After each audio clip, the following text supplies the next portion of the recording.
अगर आप भी चाहते हैं नए वीडियो एवं नए ऑडियो देखने एवं सुनने के लिए तो हमारे गोल्ड स्टूडियो चैनल को सब्सक्राइब जरूर करें एवं बेल आइकन दबाना ना भूलें।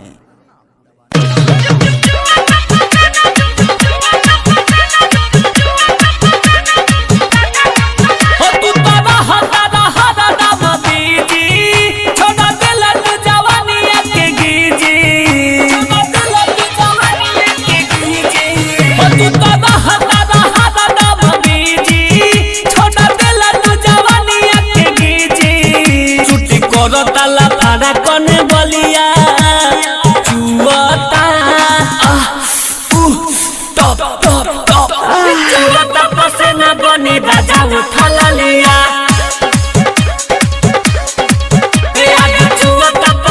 बने राजा उठा लिया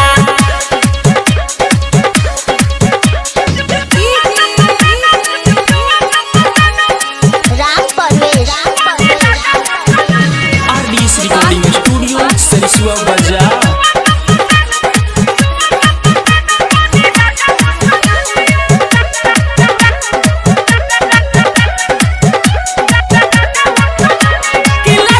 जवानिया में पिया हमरा घुनावा कबो न बजवल तू लभावाला धुनावा कैसे बर्दाश्त करी हो। लगता जवानिया में पिया हमरा घुनावा कबो न बजवल तू लभावाला धुन हो। लागे लोडा से फटल जाता चोली